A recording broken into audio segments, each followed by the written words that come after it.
Okay, I just wanted to show you real quick. So I'm going to come through here.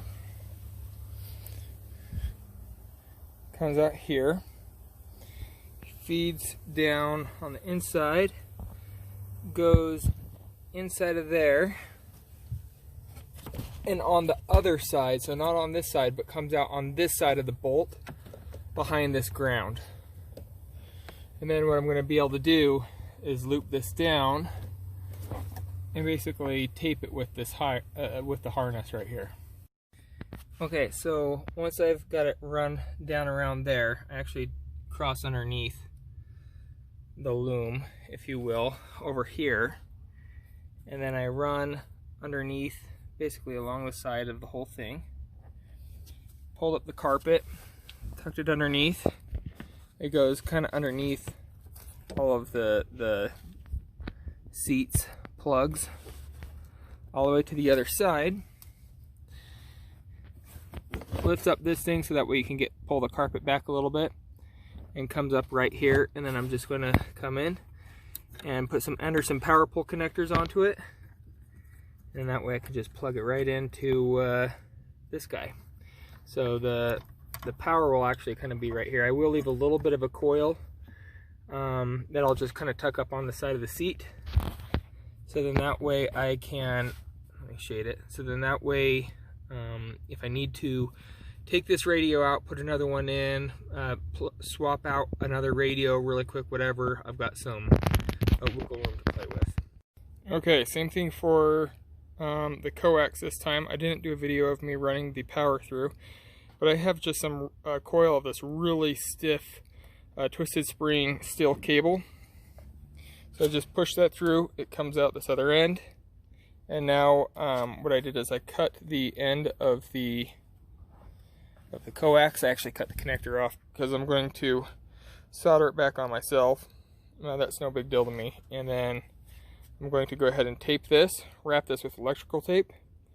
I kind of cut it at a bevel so then that way I can tape it nice and flat like that. And then I can pull it through the firewall, through that tiny little hole. Okay, I figured I'd at least show you this. So this is what it looks like when I tape it all up. Hopefully that should be able to slide through just fine.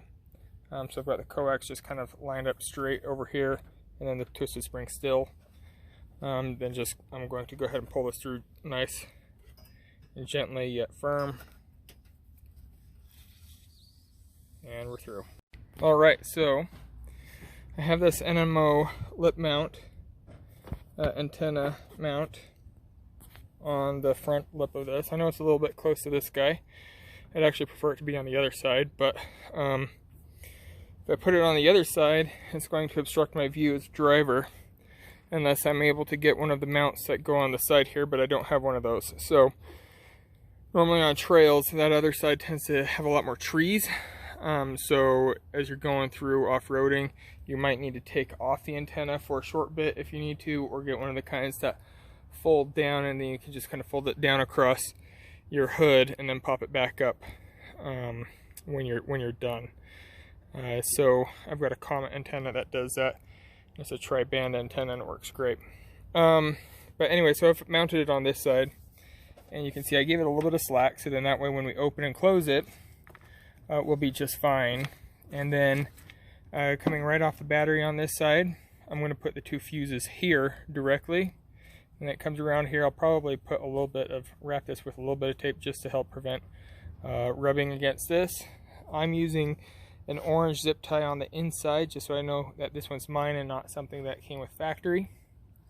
And then it comes through here as I showed you guys before. Runs down. Zip tie just kind of keep them together. Normally I try to run the power and the coax separately, so that way if there's any, I'm trying to block any sort of interference, but I don't really see any other way around it at this point in time. So they are running next to each other. And again, like I said, they cross over and go on the other side of this bolt underneath here. Zip tie it, and now I've gently zip tied it to this because I don't want it to break any of these wires. I don't know what state they're in. If you crank them down way tight, you can probably start causing problems, perhaps. But anyways, it comes across. It's nice and snug. the plastic molding should be able to go down and snap over this just fine. Goes underneath. Here I actually have separated the coax on the other side of the loom. It goes all the way underneath and all the way across. So this is actually the stock wires, stuff like that. Mine's actually more flush with the floor. Again, I had pulled the carpet back so that way I could help feed it through over across the seat. I had popped this panel up to try to help get it through the carpet that goes underneath. And if you can see, there's a plastic lip. I don't know if you can see that very well. Okay, there you go.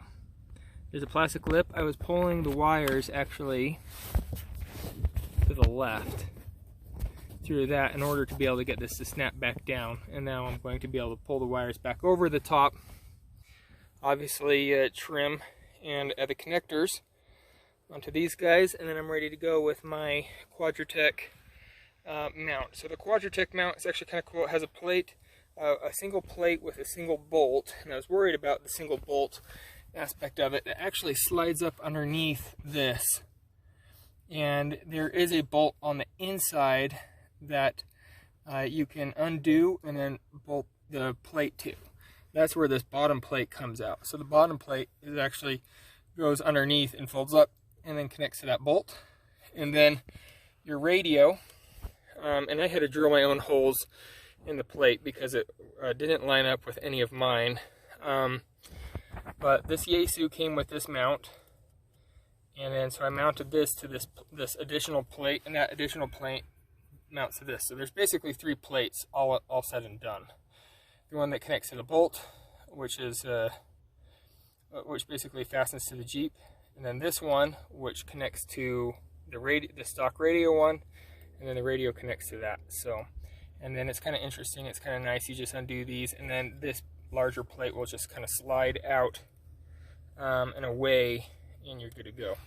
So that's where we're at with the radio install and the antenna so far. Alright, so here's the final install. I've got these guys coming straight off the terminals. Coiled up down here, I have some 25 amp fuses that come straight off the battery that are in a waterproof kind of enclosed housing. Plenty of room, just tuck them right down in here. I wrap this right here with also not just electrical tape, but also the self-fusing, healing plastic wrap. I don't know what you call it. Comes through here. Panel closed up, so it looks really nice. Comes underneath here.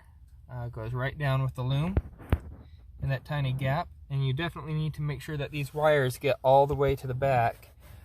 Because if you don't have enough slack, it'll come down right here, and you'll have to probably cut a hole in your plastic or something. But you get it all the way to the back, and then it goes down right with that loom underneath here.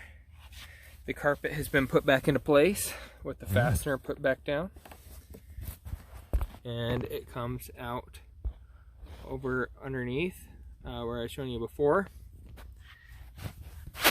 And comes along. There's the Anderson power pole connectors. These are really nice, so that way if I have a bunch of other radios, HF radios, whatever you want, that you can unplug this and hot swap, disconnect, and plug in another radio, so that we can use this one line, which is one of the reasons I actually went with 10 gauge wire, so then that way I can really draw a lot of amperage if I want to, if I'm working HF or something like that. And then also soldered the PL259 connector onto the RG58. That came with the antenna mount, and just kind of tucked it up underneath here. And we're good to go. So, and then with the with this guy, I can't remember the name of this one, but I found him on Amazon. Someone referred me to him. It actually comes with a spacer over here. You just take these off. This is actually a screw that just goes right into plastic. This pops off. There's another bolt that's a little bit further in, and then you undo those two, and then this entire thing comes off. Put the spacer in, put this guy in, put the bolts back in on each side. Put this plastic piece in. It's got a couple of small little snaps on the inside. Don't over tighten this, because this is, like I said, going into plastic, just threads into plastic. Don't want to strip those. And it works great.